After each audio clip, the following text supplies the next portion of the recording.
Jonnu Smith, man. What a friggin' season this guy has had. Pause all the way up.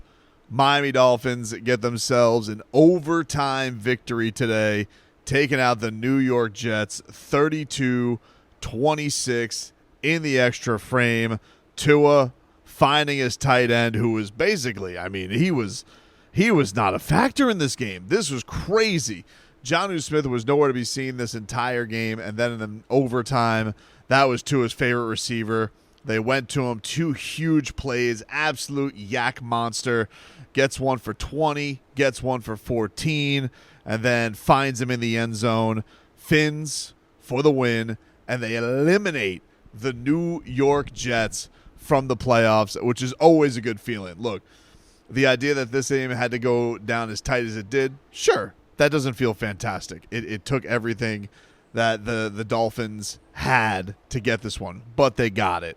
And it was season on the line. It was nuts on the table. It was, are you going to stay alive? Is anything of this going to have any meaning the rest of the way? And it did. They were able to get themselves a victory. So you take your hat off to the Fins. A 32-26 final score. Aaron Rodgers gets to kick back and relax and enjoy his Netflix documentary with no worry about the postseason and the offseason. All he's got to do is just kick up his feet because it's over. Look, dude, this game in the drive right before regulation ends, you are a little bit down in the dumps. Under a minute left. You have to give you just have to give love to what the quarterback was able to execute for this team. But first off, a monster special teams play. Malik Washington, who is, of course, coming off of probably the worst moment in his pro career, maybe his football career, and he hits a huge return for the Miami Dolphins to set them up pretty and put them in a marvelous position to start going on a potential game-winning drive. It was a great job by the rookie kickoff returner. He was an absolute stud. What a return by him to put the Dolphins in a great position. Then you get Tua to Tyreek. He gets out of bounds. He then finds Jalen Waddle over the middle. They got to hustle, and they've already put themselves in a really great position. Tua trying to find Tyreek Hill. They just can't get quite on the same page. It's incomplete. They set up a 52-yard field goal. Jason Sanders, onions right down the pipe, which is kind of crazy because he started this game. Now, mind you, he was the reigning AFC Player of the Month, but he started this game, which gave you a little bit of uneasiness the entire way because he missed an extra point to start the game today. The Dolphins get on the board, and it's 6-0 because Jason Sanders couldn't put through an extra point. So the entire way while they're going neck and neck with the Jets just kept getting these short leads, all because of this damn Jason Sanders missing an extra point. But he came through when it mattered. He had some clutch kicks today for the Miami Dolphins. The defense, look, it was not an awesome day for them. Certainly Aaron Rodgers having his first 300-yard passing game, 339 yards today for Aaron Rodgers. He was taking advantage of some missed tackles. He was able to be pretty elusive in that pocket. The Dolphins remain not great at getting after the quarterback. They're able to sack him 3 times, but the man who shows up when you need him to, when it's all on the line, who do you go to when you need to? You guessed it. Sieler it on up. Absolutely huge sacks from Zach Sieler on this one. Back to the Dolphins got a huge stop to set up a game-tying drive, and Zach Sieler comes up with a monster sack. Chop Robinson was there too, and the Dolphins force a Jets punt. This was a monster play by number 92. They come back. They're down 23-15. And Tua is able to start finding his main guys. He finds Tyreek Hill for about 18 yards. Then Mike McDaniel loses his mind. About as angry as I've seen him on the sidelines because the Dolphins have the wrong personnel. They're about to get a delay game. He throws his headset in disgust. So I like that. I like seeing an animated Mike McDaniel today. Much better than I did when he meekly went away midfield on a 4th and 2. I was like, who is this guy? Where is my guy with the wheelbarrow nuts who would go for it no matter what and spit in anybody's face, especially with the game that Tua was having at the time. I didn't recognize him, but Tua ends up going to Malik Washington. He draws the pass interference. Then the Dolphins, who couldn't get anything going with the run game, they get a loss of 4. Tua then gets a pass to Waddle, gets all the way down to the 1-yard line. Then they try and hand it off to Achane again. That doesn't work. So what do? You tie this puppy up. You go to your number 1 receiver in Tyreek Hill, and then basically the same play on the 2-point conversion. You go to Jalen Waddle, who had a huge catch. So the receiver showed up big today, man. It was a big-time passing game and big passing duel. His final numbers, Tua finishes 33 of 47, 331 yards. Tyreek Hill, 10 catches, 115 yards, and a touchdown. Jalen Waddle, 9 catches, 99 yards. And then, of course, we mentioned Jonnu Smith, who legitimately did not get on the board until overtime, which is crazy. Before that, man, I mean, like, I think the thing that you were most frustrated by was the Dolphins' just inability to seem to wrangle the Patriots. You know, Aaron Rodgers was finding Garrett Wilson, was finding Devontae Adams, their rookie running backs. Were doing a great job. Mind you, they had no Breece Hall in this game.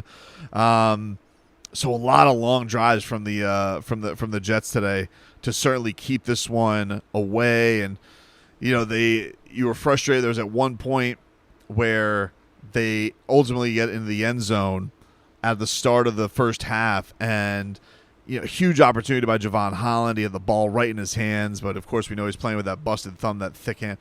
I don't know. Hit him in the hands, hit him in the chest, bounces off. He's not able to get it. So the Jets are able to find Devontae Adams for a touchdown and go up by 5. And the Dolphins were swimming upstream from that, but they came through clutch. They came through with a big time win. And right now they find themselves in a position where they are still alive in the playoffs. This was a must get for them. They're 6-7 on the season. Today, the thing they're going to have to monitor, there's not much because a lot of the teams that they are chasing are all on the bye. Broncos, Colts, Ravens. They're going to set up for the Texans. The Texans will be coming off of a bye. Suppose you want the Cowboys to beat the Bengals to kind of put the death blow on them. Browns, they got beat by the Steelers today in the AFC. That's really it. I mean, I suppose you want the Chiefs to beat the Chargers just to take out anybody who's not a leader. So yeah, you know, ultimately a pretty quiet day of scoreboard watching, but the Dolphins, they had to take care of their business themselves. I can't stress what a backbreaker this would have been if the Dolphins weren't able to pull this off today. If the Dolphins were in a position where they lost the New York Jets, and not only lost the New York Jets, but you did it with Aaron Rodgers cooking. Like the season he's had, you just couldn't have that on your resume. Right now, the Dolphins, it's all about checking off wins, but there are ones that do carry a little bit of weight. If they're not able to go beat the Houston Texans, I think people could stomach that. But if it was the Jets that ended your season, essentially, now you get to laugh at them. You sent them to 3-10. You ended their season. Any hopes, any dreams that they had, you're probably not going to face Aaron Rodgers in the season finale. You would think that's probably where this is going to go now.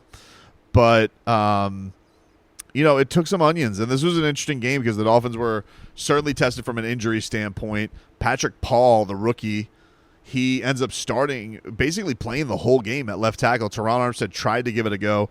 This is certainly a concern for the Dolphins with the remainder of the season. Although Patrick Paul, I'm sure, has been getting a lot of practice reps because Teron Armstead basically doesn't practice. And I don't think, did Tua get sacked once today? I don't think he did. I don't remember. No sacks for Tua. So on the pass protection front, the Dolphins held up pretty good, and Tua was doing a good job. The big thing is the run game right now. The run game, the Dolphins are a one-dimensional team. Now, it's a good dimension to have because you have Tua and you have two of the best receivers in the league, and you have a tight end who's absolutely dynamic. But the Dolphins do have to do something with this run game. You had no Raheem Mostert today. Jalen Wright, not really a factor. He's almost seems like he's hit a bit of a rookie wall or been figured out in some regards. Jeff Wilson did come up with 2 huge plays for the Dolphins. I got to give it up for him because 23 has not been getting a lot of opportunity. And on the game-tying drive, Tua found him for 7 yards, and then the next play went right back to him for a 4-yard run to convert. And that's when Tua was able to set up that big pass interference to get the Dolphins into scoring territory. So even still with the struggles, that was a clutch one from Wilson, especially on the outset of they really just didn't get any positive yards. And a lot of these runs, I mean, Devon finished with 1.7 yards per carry. Yeesh. They gotta figure a way to get that going some way, somehow, but it's been vanished now for about 5 weeks.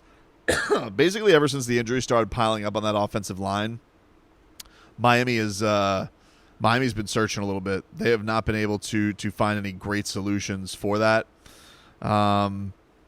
So hugely disappointing. On the defensive side of things, I got to shout out Zach Sieler one more time, man, because we mentioned the huge sack with Chop Robinson that he had that set the Miami Dolphins up to tie the game. But he also had a huge sack with Emmanuel Ogbah to get Aaron Rodgers. Calais Campbell had some pressure there too. Made it a 3rd and 21. Then Aaron Rodgers had to settle to Devontae Adams. That ends up having the Jets settle for a field goal and basically put the Dolphins with a chance to tie the thing and really win the thing. So I can't. I mean, Zach Sieler was so damn clutch for the Miami Dolphins today in a day where, you know, the defense probably left a lot to be desired, and I'm sure frustrated the Miami Dolphins fan. You know, the behemoth that is Zach Sieler showed up in a huge way. I would say game balls go to him and to Tua Tagovailoa. Tua was absolutely marvelous today. There was a point where Tua basically had no incompletions except for like drops and a spiked ball. Then he hit like a little bit of a rut of not getting on the same page, and the Dolphins were, you know, kind of floundering in the third quarter there a little bit to allow the Jets to take control of this game. I was furious. I mentioned with the Dolphins were down 20-15, midfield, 4th and 2. God, I hated that call by Mike McDaniel, but it is what it is. I really will be honest with you. I had some Reggie Bush tweets in the drafts if this one would have gone awry, but it didn't. The Dolphins, I would say the defense was ultimate bend don't break today, and they were able to get this one. So, Jets, kick rocks. Enjoy the offseason, you rat bastards. You can all go on ayahuasca tours together and enjoy that. Dolphins got a huge one coming up against the Houston Texans next week as the stakes of their season stays alive, and they get it done against New York.